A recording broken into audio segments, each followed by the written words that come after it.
Goeiemôre almal. Baie welkom vir elkeen van julle. Dit is so lekker om almal weer te sien.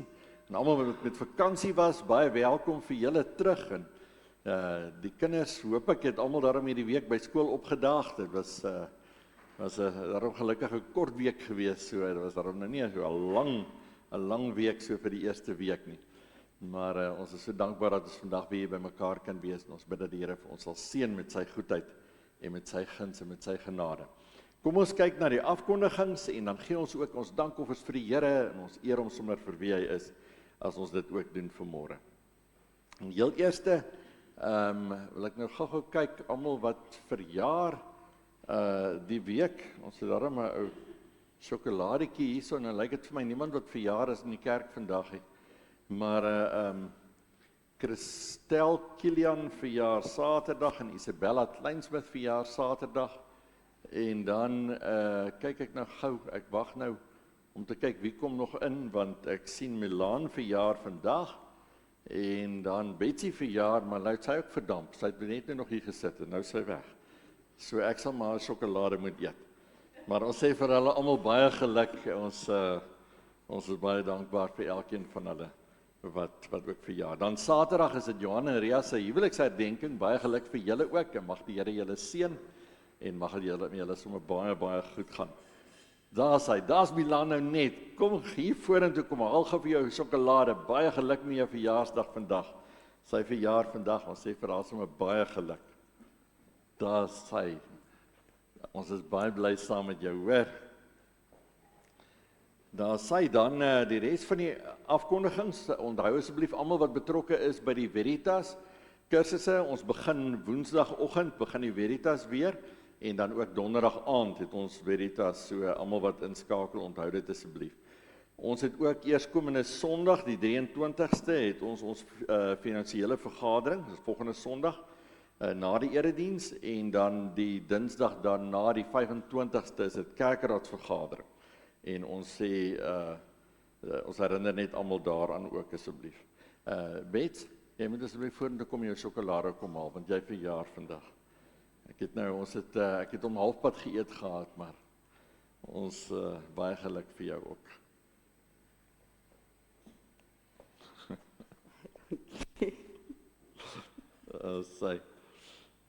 Ek moet hierdie sjokolade vir haar gee, want ek het die hoop dat sy met my gaan deel.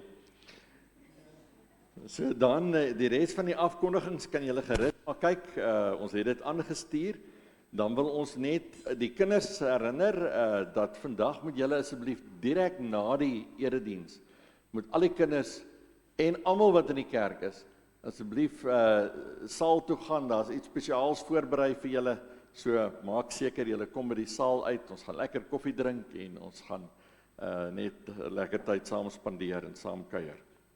Die kerkraadslede moet egter net vinnig vir ons na die erediens en na die gebedskamer toe kom. Ons het net 'n besluit wat ons moet neem en wat ons julle voor nodig het. So al die kerkraadslede onthou asseblief daarvan. Baie dankie ook daarvoor. Dan by ons kom ons hanteer dit eers. Philip, wil jy nie vir my kom help asseblief met al die kinders wat 100% teenwoordig was verlede kwartaal nie? Ek gaan hulle name lees, daar's 'n pakkie vir elkeen, maar as ek die name lees, kom staan sommer hier voor en dan gaan ons vir julle 'n geskenkie gee. Heel eerste is Milan van Heerden, sy is in graad 3 en was 100% teenwoordig. Tristan Victor, kyk gou of ek vir Tristan ergens te sien, daar sy, hy is in graad 4 en ons sê hom, bly staan hier so dat Zarm kan hande klap as jy dit klaar is. Kiara van Wyk, sy is in graad 5 en sy was 100% teenwoordig. En dan in die graad 10 klas was Ilne. Ilne, jy sal moet spring hier van bo af, iemand sal jou vang. Daar is hy. Ilne is op pad en in die blydensklas is dit Adrian die Jager. Adrian, jy is welkom om vorentoe te kom. Vandag lyk vir my is 'n groot dag vir lekkers. En kom ons gee net vir hulle kans om almal hier te kom. Also, ons wag net, Ilne is op pad, sy is amper hier. En nou as ons praat van 100% teenwoordig, dan bedoel ons regtig, hulle het nie een enkele Sondag gemis nie. So dit is 'n groot prestasie en ons sê vir hulle baie dankie en ook vir hulle ouers wat seker gemaak het, hulle is elke week hier. Kom ons gee vir 'n lekker hande klap. Sy baie dankie julle. Julle was 'n groot voorbeeld gewees. En baie seën vir die nuwe kwartaal ook vir elkeen van julle.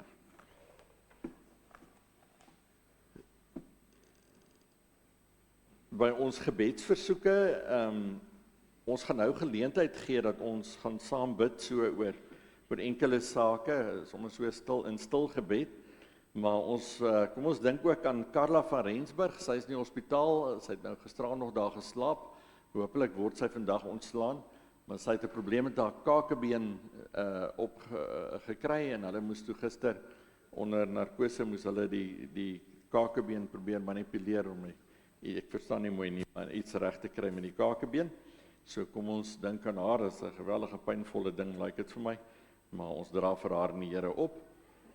En dan dink ons ook aan Stanley en Leonie Huys en hulle gesin met hulle seun Donathan wat Vrydag in die motorongeluk oorlede is, en ook aan Amy, Donathan se vrou en die kinders.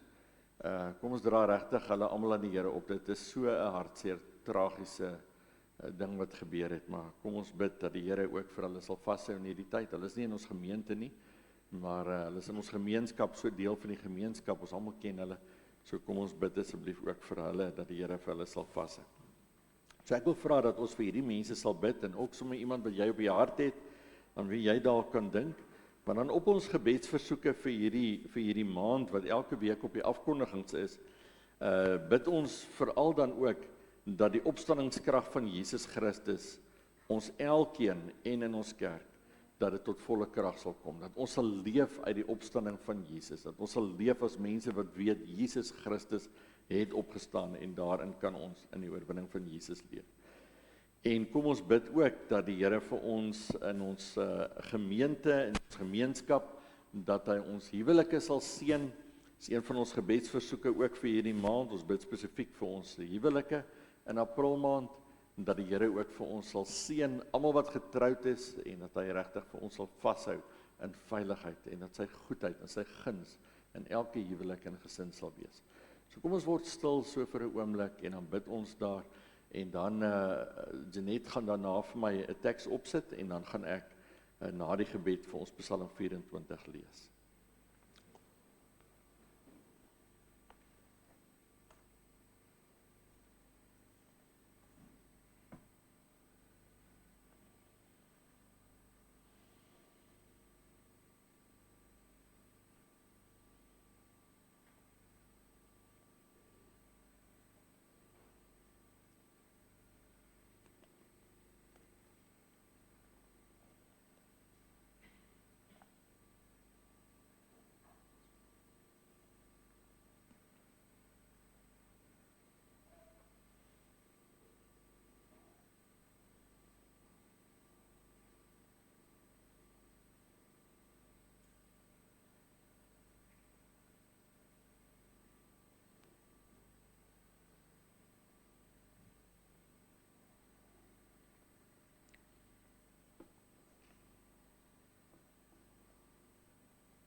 Psalm 24 van Dawid, 'n psalm.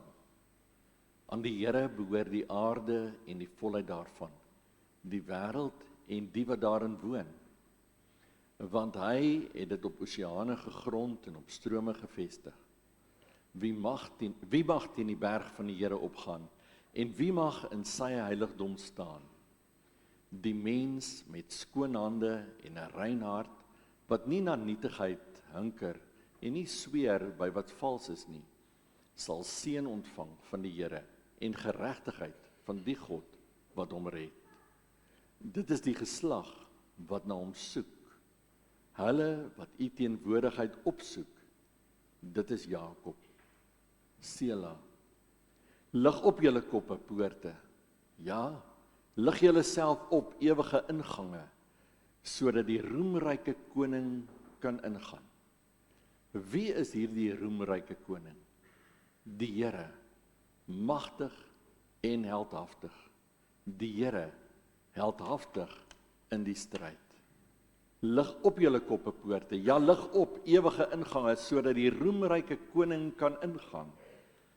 Wie is hy, hierdie roemryke koning? Die Here, heerser oor alle magte. Hy is die roemryke koning. Sela. Wil jy nie net iemand groet, daar by jou, voor jou, langs jou, agter jou, kan sommer iemand wees wat saam met jou gekom het, en dan sê jy, die Here is heerser oor alle magte. Ons bely dit teenoor mekaar, die Here is heerser oor alle magte.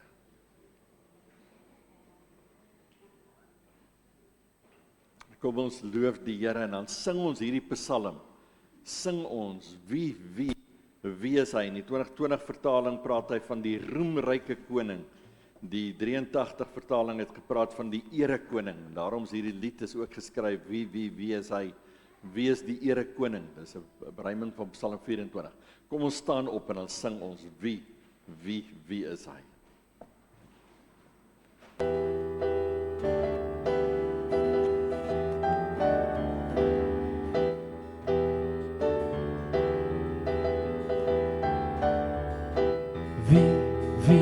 Wie is hy? Wie is die Here koning? Wie is hy? Die Here sterk en magtig. Wie is hy? Wie is die Here koning? Wie is hy? Die Here sterk en magtig. Heer, wie mag die berg opgaan en voor die heilige troon kom staan? Wie moet juig en tromme slaan as die Here koningin wil gaan? Aanbid U,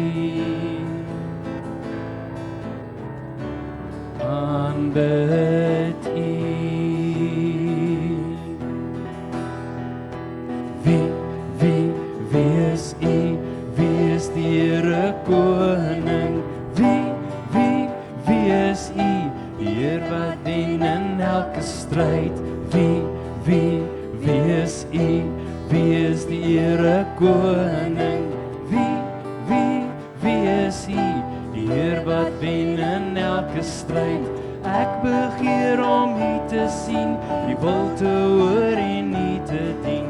Met my suiwer hart en hand, verlos deur God in die donker land, aanbid ons U.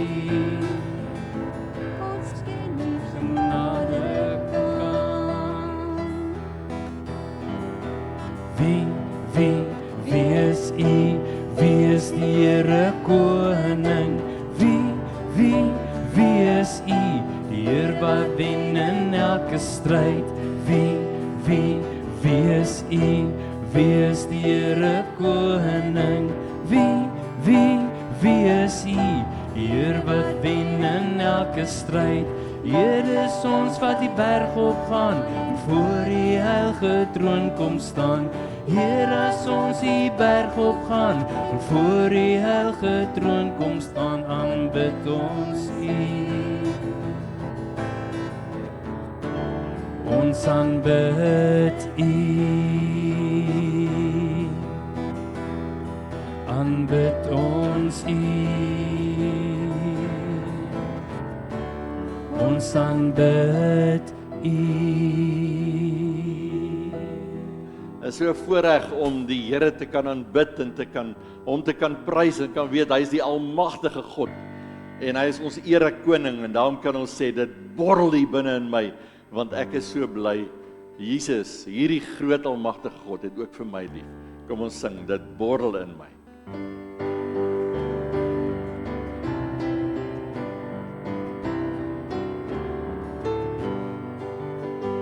Dit borrel in my, want ek is so bly. Jesus het my lief. Vir my het hy gesterf en gered van verderf. Ja, Jesus het my lief. Dit borrel in my, want ek is so bly. Jesus maak my lewe vry. Hy neem weg my sonde skuld. Dit borrel, dit borrel, dit borrel in my. Dit borrel in my. Sy liefde so groot, red my van die dood. Jesus het my lief. Dit borrel alweer en ek kan dit nie keer. Ja, Jesus het my lief. Dit borrel in my, want ek is so bly. Jesus maak my lewe vry. Hy neem weg my sonde skuld. Dit borrel, dit borrel, dit borrel in my. Dit borrel in my.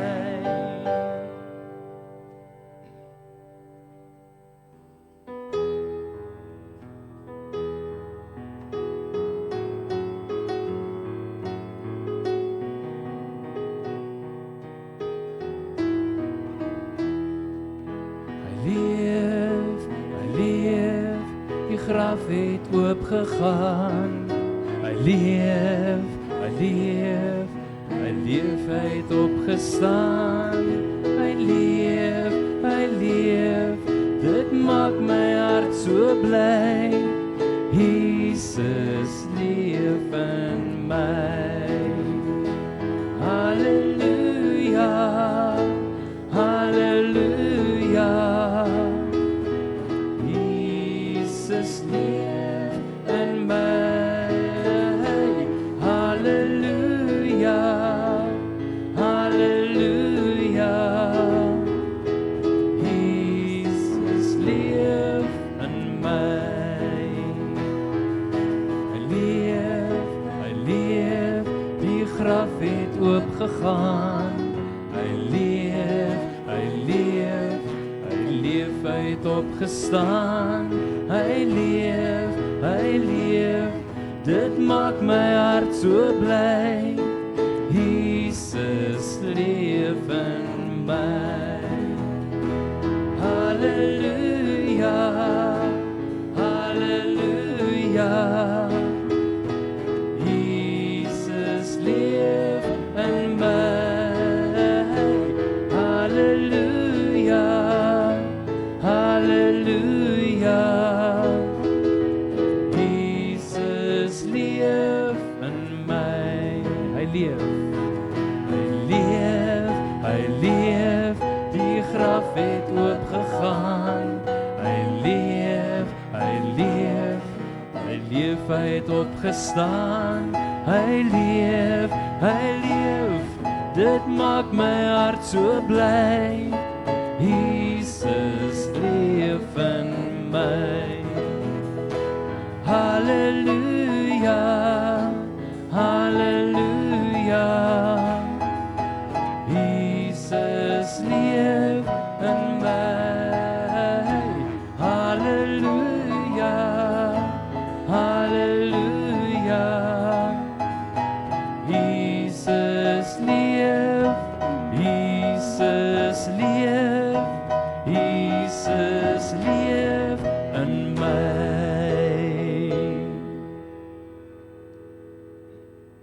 Sê gou vir die ou langs jou en in jou. Jesus leef in my en in jou. Is dit nie 'n wonderlike voorreg dat Jesus in ons leef? En daarom sing ons Jesus, U alleen is waardig. Aan U alleen kom toe al die eer, al die krag, al die majesteit, want hy het ons lief.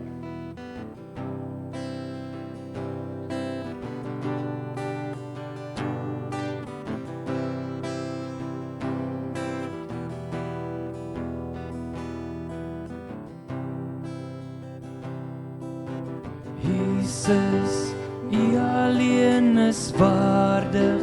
Aan U alleen kom toe al die eer, al die krag, al die majesteit.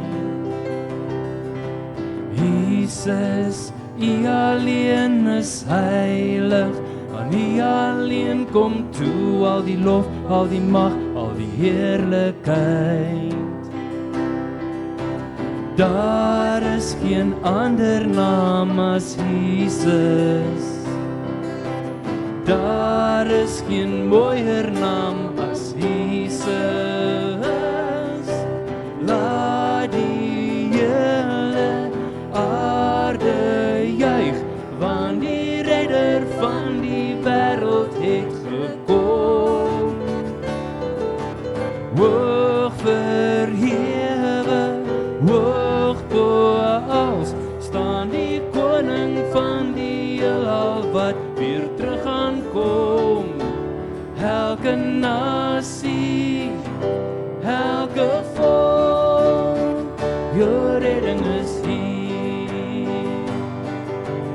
Jesus, U alleen is waardig, aan U alleen kom toe al die eer, al die krag, al die majesteit.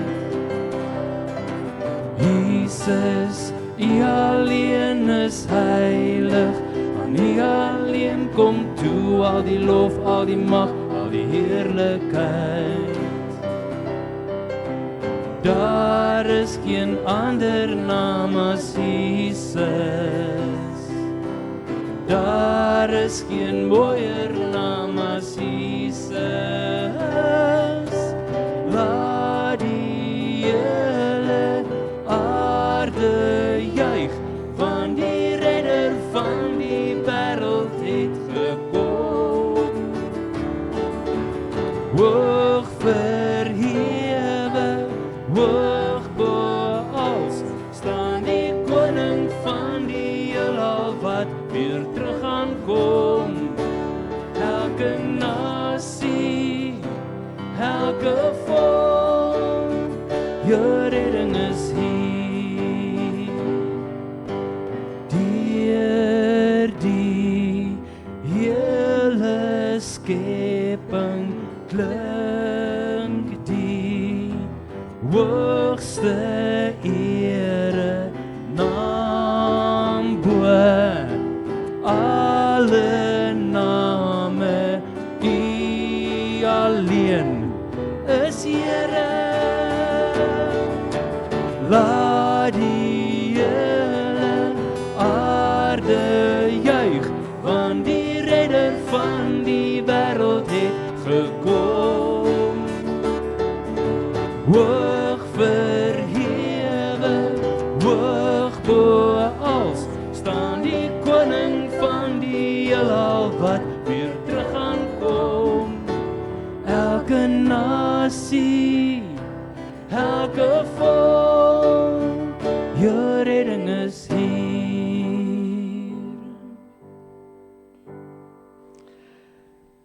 Here, hoog bo die hele aarde, hoog bo alles wat ons kan sien, hoog bo die hele skepping, staan U majesteit, U heerlikheid, U mag. Here, U is verhewe bo dit alles, en aan U kom toe die lof van ons harte. Ons prys U vandag, Here, want Jesus Christus het gekom. Jesus het gekom, Jesus het gesterf, Jesus het opgestaan en opgevaar, maar Here Jesus, U kom weer.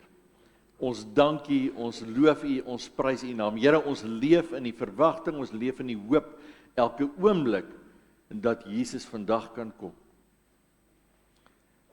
Here, as ons vandag U naam groot maak, dan is dit omdat ons iets gehoor het, iets gesien het, iets geglo het. En dis die waarheid, dat Jesus die Here is. En daarom glo ons, dat Jesus nie net gesterf het aan die kruis nie, maar op die 3de dag opgestaan het uit die dood.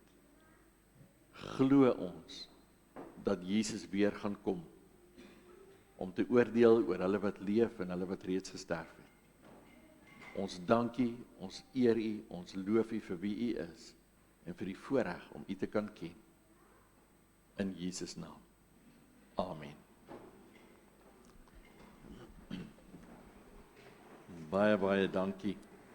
Ek wil nou net gou seker maak, jy het nou 'n hele vakansie verloop, en ek weet nie of dit by die skool ook so gaan nie, maar dit lyk vir my as kinders so met vakansie gegaan het, jy weet dat jy kan 'n week vakansie, jy kan 2 weke vakansie hê, maar jy vergeet alles wat jy die vorige kwartaal gedoen het.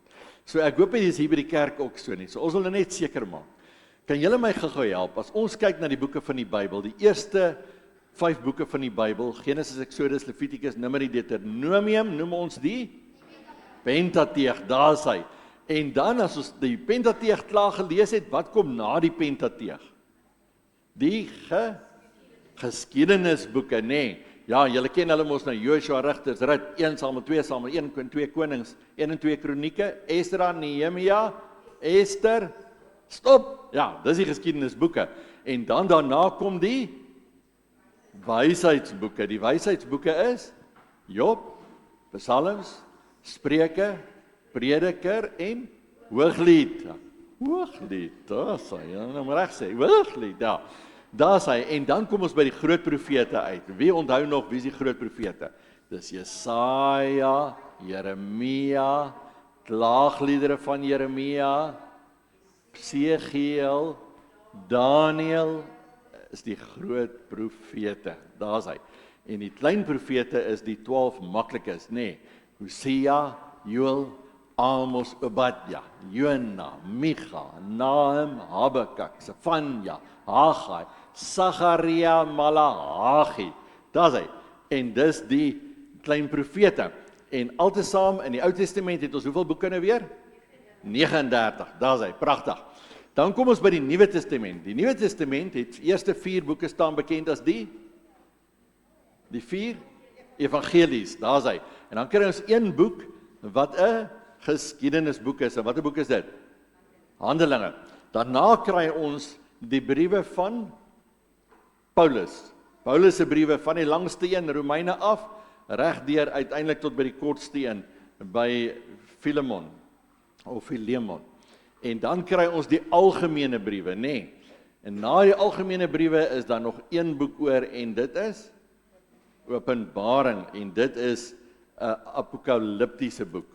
So nou gaan ons swaardoefeninge doen. So ek hoop almal van julle Bybels gebring. So hoe dit nou gaan werk is dit. Ek gaan vir julle sê, trek jou swaard en hou jou swaard in die lug. Die Bybel is mos jou swaard, nee, ons weet dit. Dis ons swaard.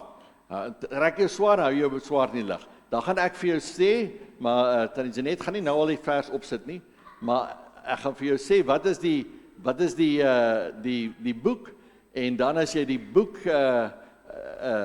of die versie gekry het, sê nou maar dit is Psalm 23 vers 1. Sê ek Psalm 23 vers 1, dan mag jy nie kroek en begin kyk nie, dan wag jy eers tot ek sê val aan. En as ek sê val aan, dan soek jy hom en die eerste een wat hom gekry het, staan op. En dan as jy hom gekry het en jy staan op, dan moet jy hom vir ons lees.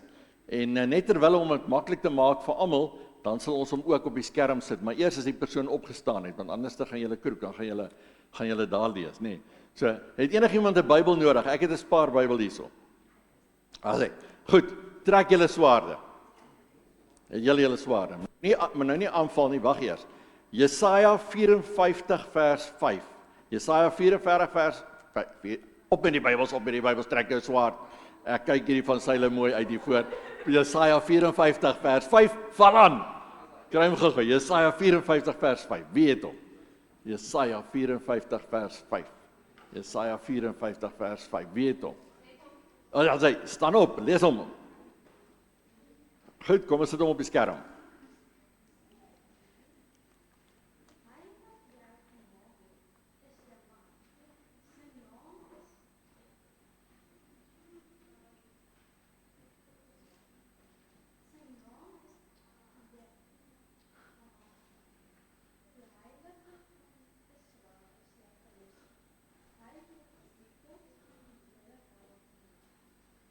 Daar is hy, pragtig, baie dankie, Jesus vir jou sjokolade, kan jy vang? Daar is hy, hier kom hy, daar is hy, jy het hom, baie mooi, goed, trek julle swaarde vir die volgende een, ek moet net self kyk wat is die volgende vers. Hou die swaarde in die lug, Hebreërs 3 vers 1, val aan, kry hom gou, Hebreërs 3 vers 1, kom ons kyk, wie kry hom, daar is hy, Hebreërs 3 vers 1, staan op, lees hom vir ons.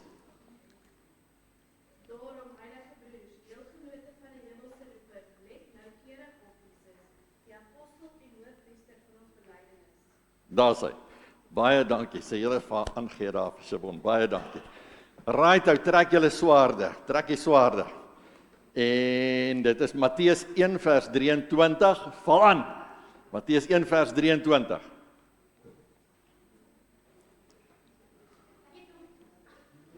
Kom ons kyk gou van nog iemand is wat hom vir ons kan kry. Iemand om in 'n Bybel, Bybel. Daar's 'n Bybel. Jy kan lees.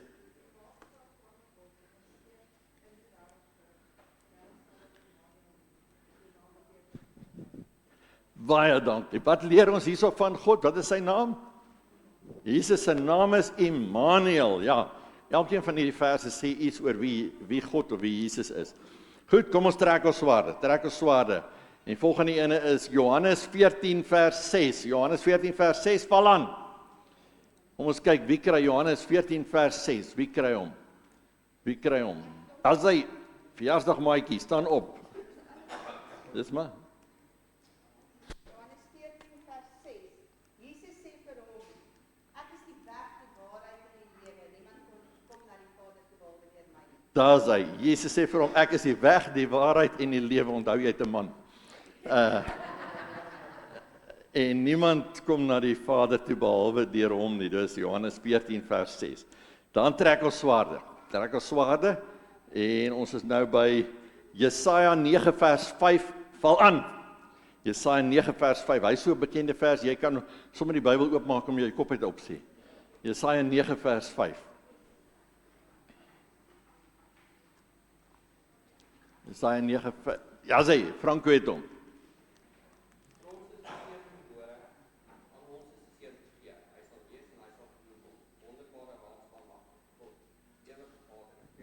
Daar sy, baie mooi, baie dankie Franco. Hy sal, onthou jy te vrou, hoor nou daar. Hy sal genoem word wonderbare raadgewer of raadsman, nee, ou 83 vertaling, magtige God, ewige Vader en vredevors. Pragtig. En dan trek julle swaarde. Ons is amper by die einde. Waar is ons nou? Johannes 11 vers 25, val aan. Johannes 11 vers 25. Ons het nou iemand daar hier agter in hierdie blok nodig. Johannes 11 vers 25. Kom ons kyk. Agter hier ook ons kort. Daar's hy, Karen het hom. Jy kan hom lees, Karen?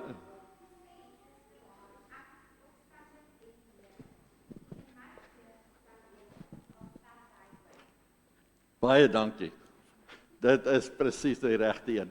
Dis so 'n pragtige vers. Ek is die opstanding en die lewe, wie in my glo, sal leef al sterf hy ook, het Jesus vir haar gesê.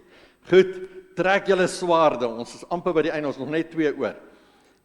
Psalm 86 vers 15, val aan. Psalm 86 vers 15. Psalm 86 vers 15. Haal sy, ek sien die Queens blaai, laat dit klap. Daar hy gelle het hom, ek het gesien jy gaan hom kry.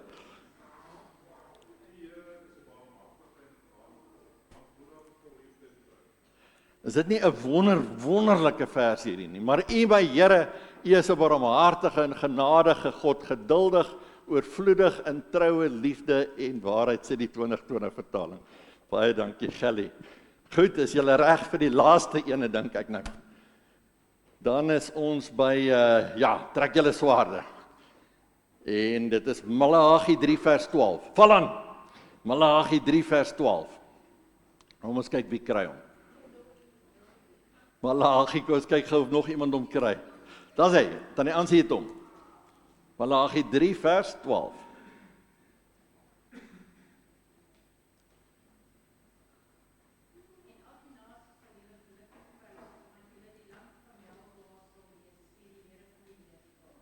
Die Here van die leerskare, sê die Here van die leerskare, die 2020 vertaling sê die Here heerser oor alle magte.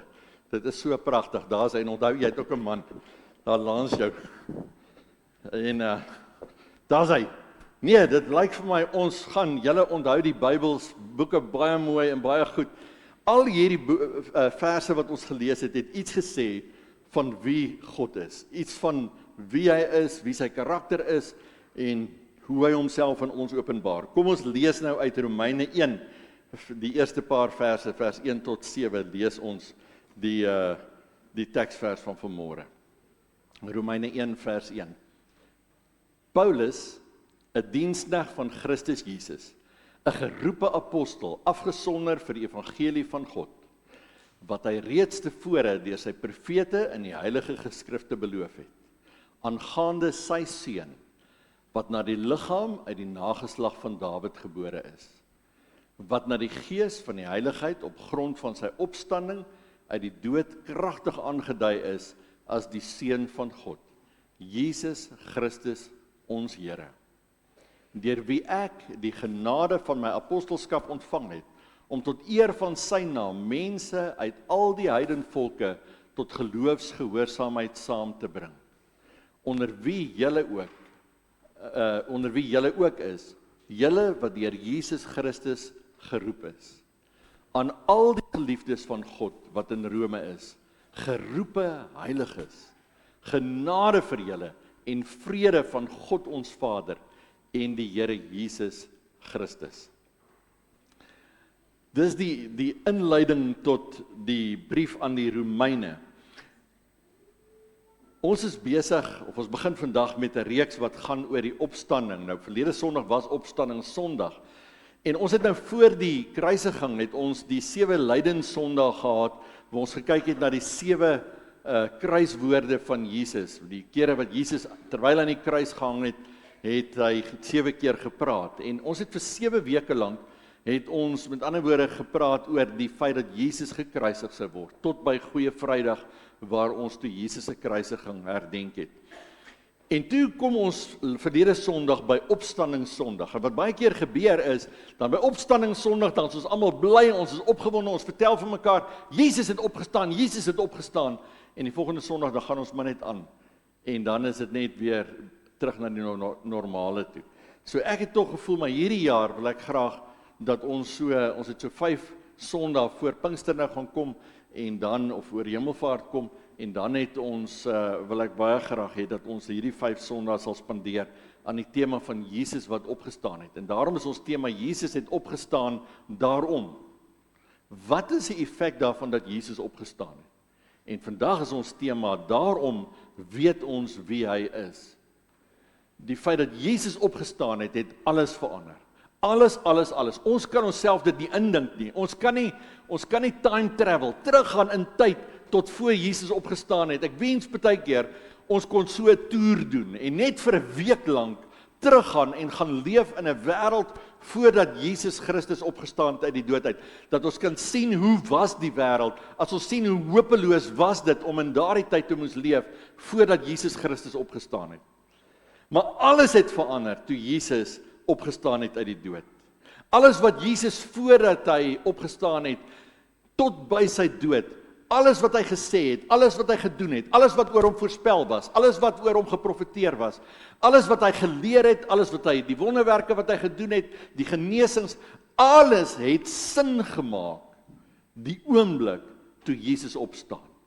Dis asof almal in 'n donker kamer was, en al hierdie goed oor Jesus gehoor het, en dit beleef het, en ervaar het, en Jesus by hulle was, en hulle het ervaar dat Jesus gekruisig is, en Jesus is begrawe, en op Sondagoggend skakel iemand die ligte aan, en skielik kan ons sien, en verstaan ons, wat dit alles beteken. Skielik is alles wat hulle, soos wat geskryf is oor Maria, wat sy in haar hart bewaar het, tot daar by die kruis waar sy gestaan het, waar haar seun sterf aan die kruis, tot op daardie oomblik wat hulle in hulle harte bewaar het skielik aan die lig gekom, die oomblik toe Jesus Christus opstaan uit die dood.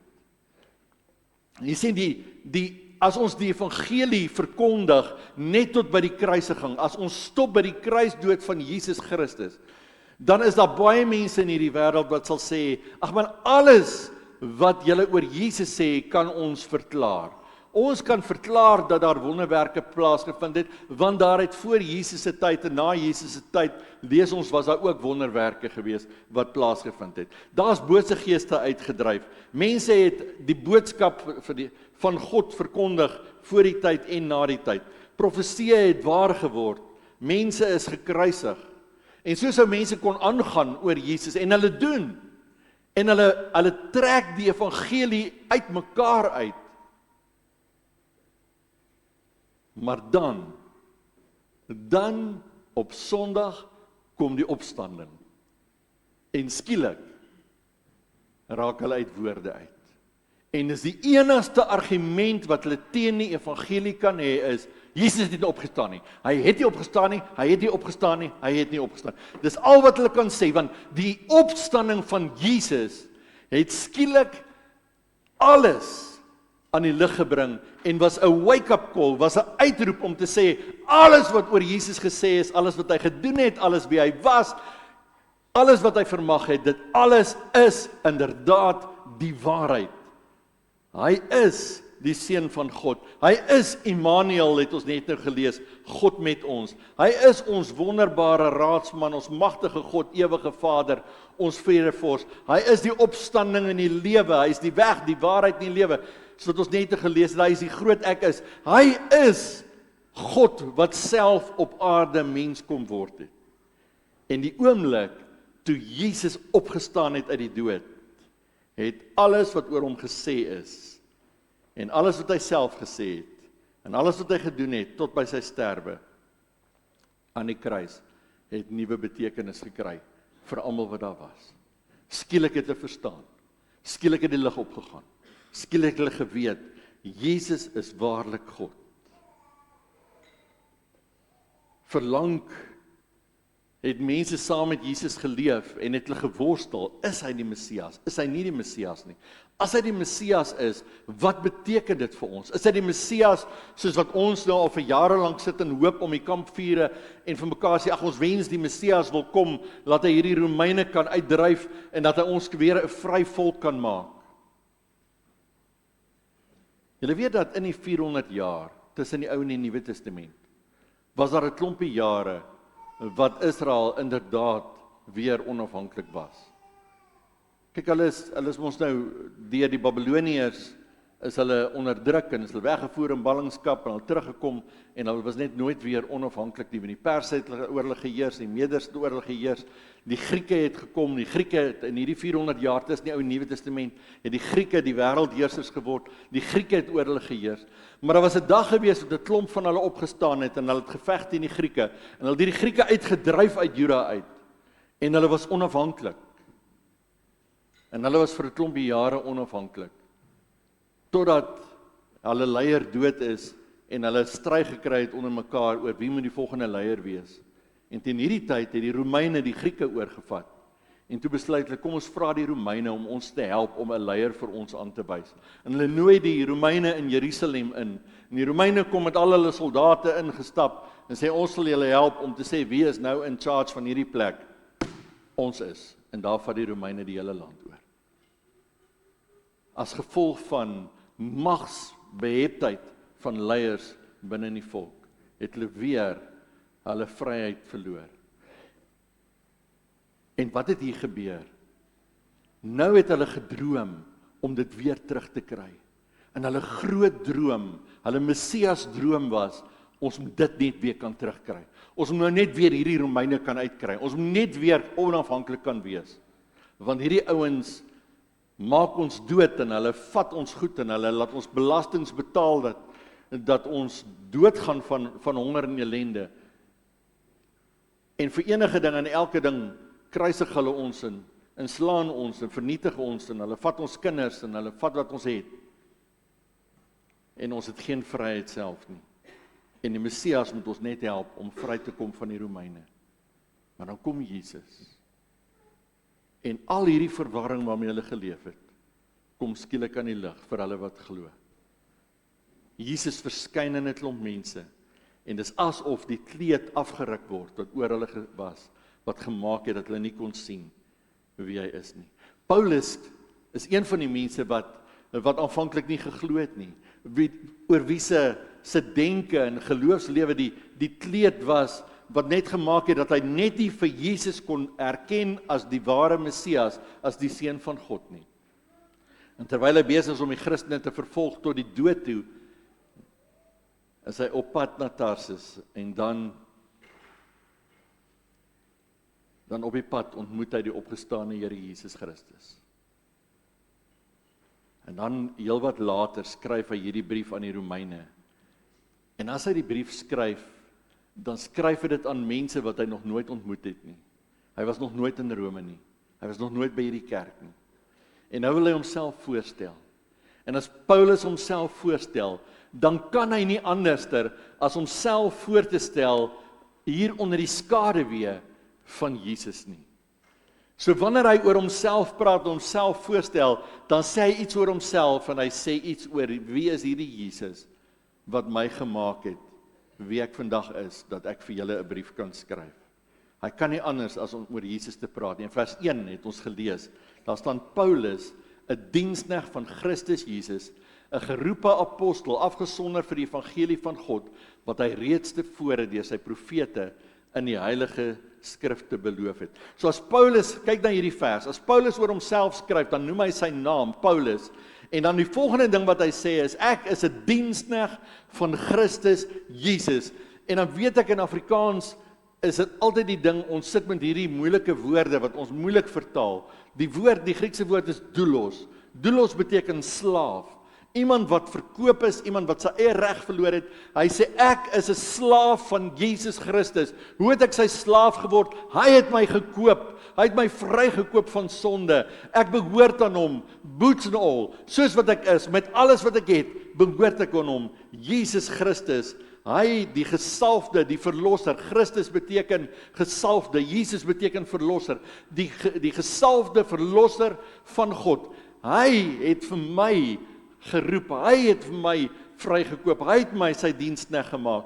En dan die volgende ding wat hy sê, 'n geroepene, iemand wat nie self besluit het nie, ek het nie uit my eie keuse uit besluit, ek wil vir Jesus volg nie. Ek het nie maar net gedink, dis 'n goeie career change, om van 'n fariseer af, 'n disipel of 'n apostel van Jesus Christus te word nie. Dit was nie sy keuse nie, dit was nie sy besluit nie, dit was God se roeping in sy lewe. God het hom geroep, God het gesê, kom na my toe. Aan die einde van hierdie teks, dan skryf hy, aan julle in Rome wat geroepe heilig is van God, dan praat hy oor die kerk van Jesus in presies dieselfde taal. Ook ek en jy is geroep deur God. Ons het ernstiger in ons gees die stem van die gees van God gehoor, wat in sy groot genade geroep het en geroep het en geroep het, totdat ons hom hoor, en totdat ons kan sê, Here, hier is ek gee myself aan u oor.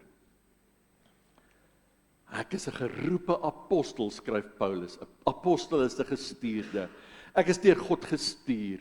Al wat ek kan doen is, ek kan gaan daar waar die Gees my stuur. Al wat ek kan doen is, ek kan gehoorsaam wees, en in my elke dag se lewe kan ek leef tot eer van God, omdat ek weet, ek is deur God gestuur, ek is op 'n missie. Ek haal nie net asem en eet kos totdat ek doodgaan nie. Ek is hier met 'n missie, want ek is as gestuurde van God op hierdie wêreld, en waar ek kom en waar ek is, en tussen wie ek beweeg ek as iemand wat op 'n missie is, iemand wat 'n opdrag het, en die opdrag is om gestuurde van God te wees, apostel van die Here Jesus Christus, wat afgesonder is, wat eenkant gesit is, wat losgemaak is van die ou goed van my lewe, die ou goed wat my gejaag het, die ou goed wat my gedryf het, die ou goed wat my drome, my ideale was, die ou goed wat ek nagejaag het in my lewe. Ek is afgesonder van dit alles, ek is eenkant gesit vir my hooftaak, my hoofopdrag, vir dit waarvoor God my afgesonder het. Daarvoor is ek eenkant gesit. En wat is dit? Dit is die evangelie van God. En dis die verrassende, is dat Paulus hier praat van die evangelie van God. Normaalweg skryf hy van die evangelie van Jesus Christus. Die woord evangelie beteken, wat nou weer? Goeie nuus. Goeie nuus. Evangelie beteken goeie nuus. Ons het nydag daaroor gepraat. Geen ander godsdiens kan evangeliseer nie. Want evangeliseer beteken om evangelie te bring, goeie nuus te bring. Alle ander godsdienste het bad news. Hulle het nie goeie nuus nie. So hulle kan nie evangeliseer nie. Hulle kan praat wat hulle wil, hulle kan sê wat hulle wil, hulle het nie die goeie nuus nie, want die evangelie van Jesus Christus is die goeie nuus.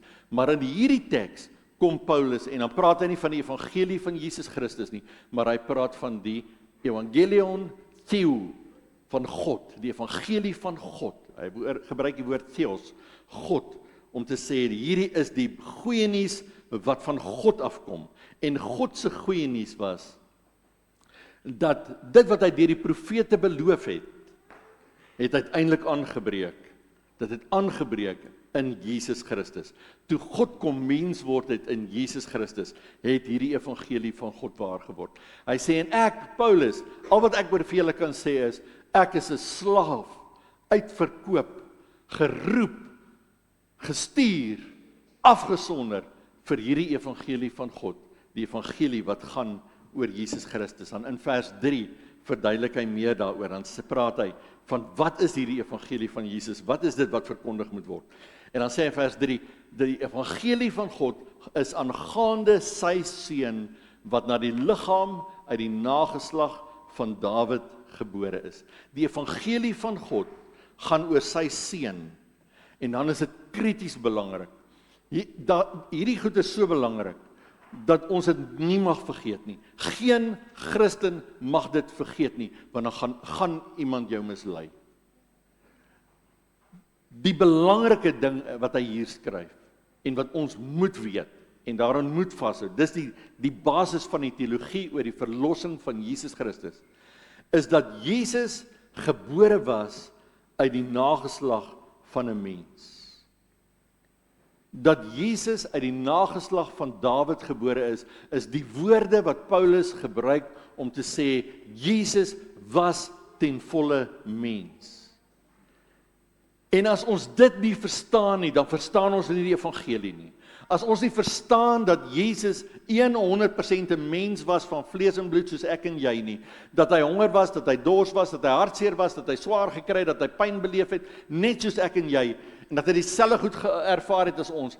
As ons dit nie verstaan nie, dan verstaan ons nie die evangelie nie, want iemand moes in ons plek sterf.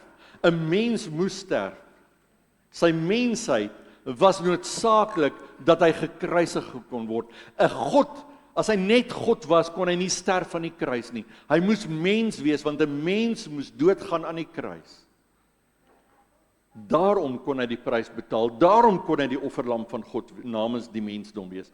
Die Heidelbergse Katekismus in vraag 16 vra hierdie vraag: waarom moet hy 'n ware en regverdige mens wees? Dit gaan oor die menslike natuur van Jesus. Waarom moes hy 'n ware en regverdige mens wees? Dan die antwoord: omdat die geregtigheid van God eis dat die menslike natuur wat gesondig het, vir die sonde moet betaal. Maar die mens wat self sondaar is, kan nie vir ander betaal nie. God is regverdig. God het gesê, as julle sondig sal julle sterf, gaan julle sterf. Dit is 'n gegewene. Die straf van sonde is die dood. Julle sal sterf. Ek en jy kan vir ons eie sonde loop sterf het. Ons kan sonder Jesus Christus gaan sterf. Fisies kan ons sterf. Maar ons gaan nie net liggaamlik sterf nie, ons gaan ewig sterf. Want dis die oordeel. Die oordeel is, ons moet fisies en geestelik sterf. Dit is die prys wat betaal moet word vir sonde. En daar's geen verlossing daarna nie. Dis die ewige dood, die ewige hel. Ons kan dit doen. Daar's miljoene mense wat kies om dit te doen. Daar's miljoene mense wat elke dag sterf sonder Jesus en hulle gaan hel toe want hulle moet betaal vir hulle eie sonde. Hulle staan skuldig aan sonde en God het gesê as jy skuldig staan aan sonde, dan moet jy sterf, dan moet jy doodgaan. Maar Jesus, wat ten volle mens was, maar ten volle onskuldig was, wat geen sonde gehad het nie, omdat hy nie 'n fisiese pa gehad het nie, en sonde van pa na kinders oorgedra is, het hy nie sonde gehad nie, is hy nie in sonde gebore soos ek en jy nie. Jesus was die enigste mens wat sondeloos was, wat nie reeds nodig gehad het om te sterf nie, maar wat dan kom en die in ons plek dit kom doen. Dan gaan sterf hy in ons plek, en omdat hy in ons plek gesterf het, daarom kan ons vrygekoop wees. En dis hoekom die mensheid van Jesus so krities belangrik is. En as ons dit nie reg verstaan nie, en as ons dit nie begryp nie, as ons dit nie weet nie, dan kan ons nie verduidelik hoekom Jesus vir ons kon sterf nie. Hy kon sterf omdat hy 'n mens was. 'n Mens moes sterf. God het dit gesê. Die wet het dit bepaal. Iemand moes sterf. En Jesus kom en hy sterf in ons plek. Maar as Jesus net gesterf het, hoe sou die boodskap oor die wêreld kon ingaan? Hoe sou ek en jy dit kon glo? Hoorie, so jy moet net weet, Jesus het gesterf. Iemand het klaar jou prys betaal, maar hoe weet ek dit? Waar is die kwitansie? Waar is die bewys? Waar is die afskrif? Waar is die vryspraak? Waar is die vorm wat vir my sê, okay, ek is vry, ek gaan nie meer hel toe nie, ek het nie meer die ewige dood nie, maar ek het die ewige lewe. Hoe weet ek dit? Hoe ontvang ek dit? Hoe kan ek dit vir ander mense gaan vertel? Hoe kan ons dit glo? En daarom het Jesus twee nature en is die evangelie boodskap van Jesus se verlossing twee kante. Die een kant is die kruisiging. As mens sterf hy. En dan kry ons die ander kant, vers 4. Hy wat na die gees van heiligheid op grond van sy opstanding uit die dood kragtig aangedui is as die Seun van God, Jesus Christus ons Here. Dit is bewys in die feit dat Jesus opgestaan het. Dit is bewys in die feit dat Jesus opgestaan het. Jesus het opgestaan en dit het bewys dat hy waarlik die Seun van God was. Dat hy gebore is uit die maagd Maria, wat na die gees van heiligheid op grond van sy opstanding uit die dood kragtig aangedui is as die Seun van God. Deur die gees van heiligheid is hy verwerk. En daarom was hy ten volle God. So hoe bewys ons dit? As ons die volgende skyfie kyk, weer dieselfde vers. Kyk na die gedeeltes wat ek onderstreep het. Wat na die gees van heiligheid op grond van sy opstanding uit die dood kragtig aangedui is as die Seun van God, Jesus Christus ons Here. Die opstanding is die onteenseglike bewys van alles wat oor Jesus voorspelling getuig is. Die opstanding van Jesus verklaar wie Jesus is. In vandag se wêreld leef ons in 'n wêreld waar mense kom en jy kan enige nonsens vertel en sê ek het dit wetenskaplik bewys. Iemand het dit wetenskaplik bewys. Jy kan 'n grappie maak, jy kan jou selfoon nou vat en 'n grappie maak en intik en sê dis wetenskaplik bewys dat mense wat langer as 10 minute in 'n kerk sit, se hare groei vinniger as ouens wat dit nie doen nie. En jy kan dit deurstuur en ek kan jou waarborg iemand gaan jou glo. En hulle gaan sê dit is wetenskaplik bewys. Maar kom ek sê vir julle, 99% van die goed wat ons hoor wat wetenskaplik bewys is waarskynlik nie wetenskaplik bewys nie. Want dis wetenskaplik bewys net tot iemand bewys dis nie wetenskaplik bewys nie. Ook wetenskaplik bewys hulle, ja, dis confusing, ek weet, maar toe maar. Die opstanding het volgens God se woord onteenseglik bewys dat alles van Jesus waar is. Die opstanding maak dit duidelik dat Jesus nie maar net 'n profeet of 'n goeie mens of 'n goeie leermeester of 'n goeie voorbeeld vir ons oor hoe om die lewe te leef of iemand wat wonderwerke was, maar dat hy God self was. Die opstanding getuig dat Jesus inderdaad die Seun van God en daarom God self was en is. En dis die evangelie. Dis die evangelie. As ons nie al twee kante van die verlossing glo en verkondig nie, dan is ons besig met 'n onwaarheid.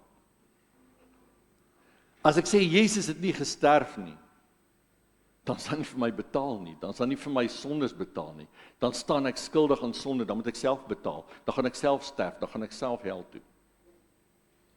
As ek sê Jesus het nie opgestaan nie, dan beteken dit, daar's nie vryspraak nie. Daar's nie nuwe lewe nie, daar's nie nuwe hoop nie. Dan is dit maar net iemand wat gesterf het. Ons kan nie in 'n halwe Jesus glo nie. Daar's baie mense, selfs teoloë, baie slim ouens, wat kom en sê maar hulle kan nie onteenseglik bewys dat Jesus opgestaan het uit die dood uit, wetenskaplik nie. Maar hulle kan ook nie wetenskaplik bewys dat dit nie gebeur het.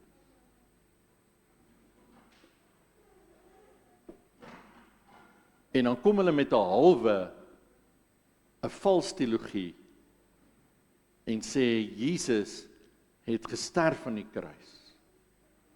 Maar ons is nie heeltemal seker dat hy opgestaan het.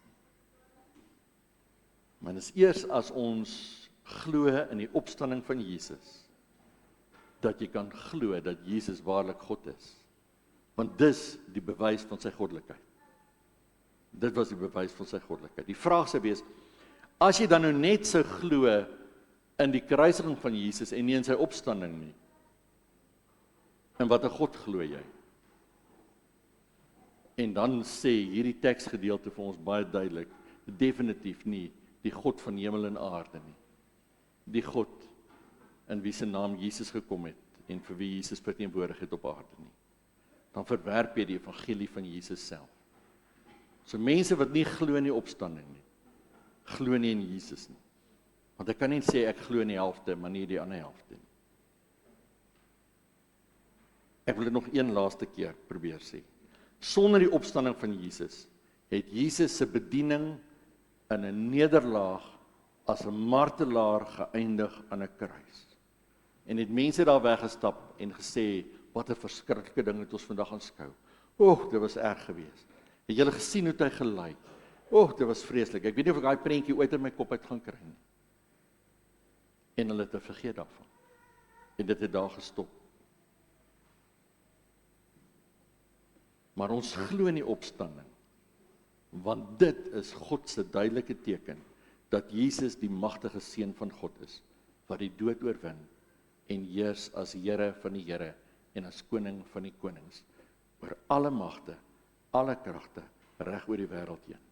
Ons glo in die opstanding, want dit demonstreer, dat Jesus se bloed, van die nuwe verbond, toe hy die nagmaal ingestel het, hy gesê, hier is 'n teken, van die nuwe verbond wat beseël is met my bloed, dat daardie verbond, hierdie nuwe verbond wat hy sluit in sy bloed, deurdat hy betaal, dat hy sy lewe aflê, om mense te kan insluit in teenwoordigheid van God in, om God se eiendom te word. Dat dit waar is, dat hy ons red van sonde, en aan ons die ewige lewe gee. As ons vandag aan mekaar kan sê, Jesus het opgestaan, daarom weet ons wie hy is, dan sê ons onteenseglik vir mekaar, dat ons saam met Paulus verklaar, Jesus is die seun van God. En ek en jy is diensknegte van hom. Ons is deur hom geroep, ons is deur hom gestuur, ons is afgesonder deur hom, van die res van die wêreld, en van ons ou lewe af.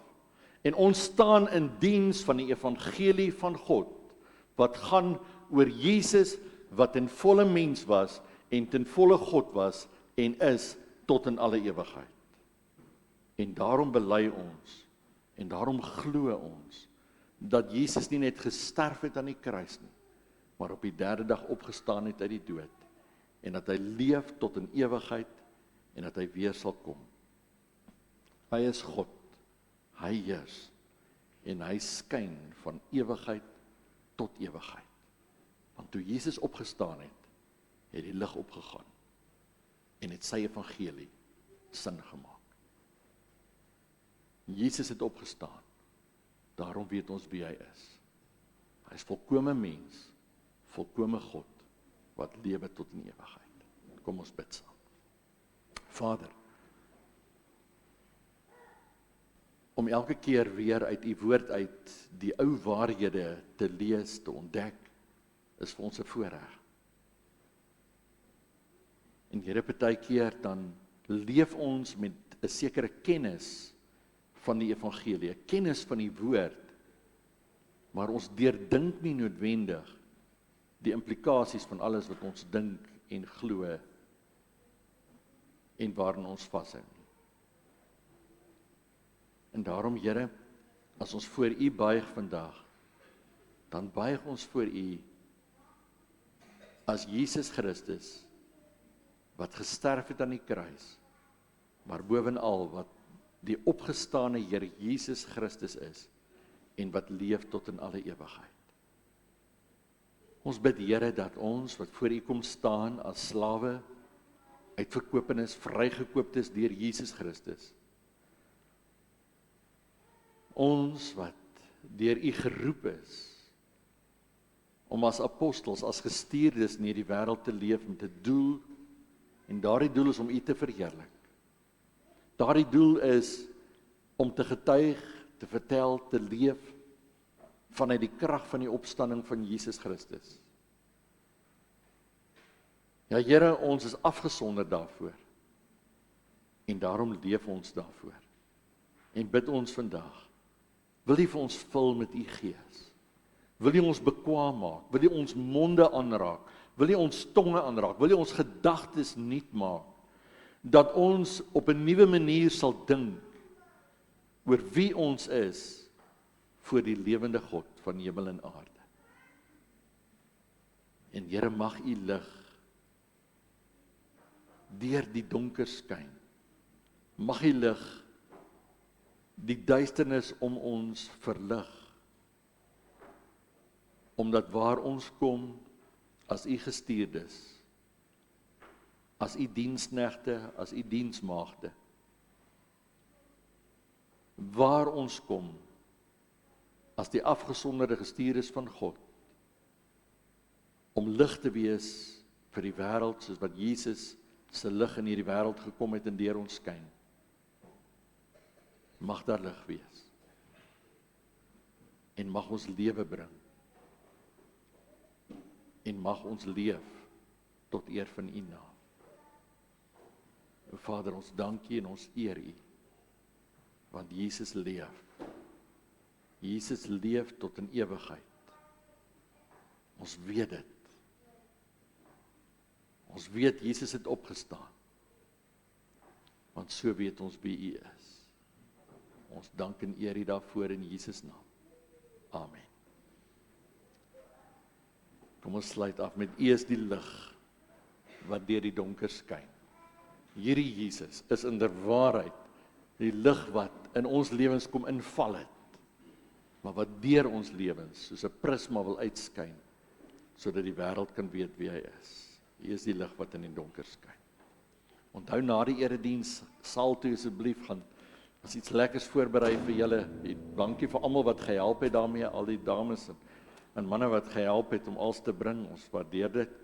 En die kerkraad onthou asseblief in die gebedskamer.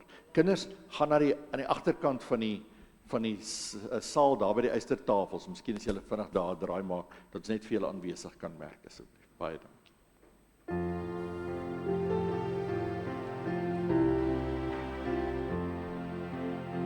U is die lig wat deur die donker skyn. U is die een wat duister laat verdwyn. Skyn in ons harte, dryf die donker uit. Skyn in ons lewens tot in ewigheid. Jesus Christus, ons glo in U, ons buig voor U neer, buig voor U neer. Jesus Christus, ons God en Heer, ons bring nou aan U die eer. U is oorwinnaar uit die dood verslaan. As koning uit die graf gegaan, breek nou die bande, gooi die boeie neer. Ons is oorwinnaar saam met U, ons Heer. Jesus Christus, ons glo in U, ons buig voor U neer, buig voor U neer. Jesus Christus, ons God en Heer, ons bring nou aan U die eer. U is die bruidegom en ons die bruid. U nooi ons vir die bruilofsmaaltyd uit. Daar klink ons lof, daar klink ons danklied uit. Ons bly by U tot in die ewigheid.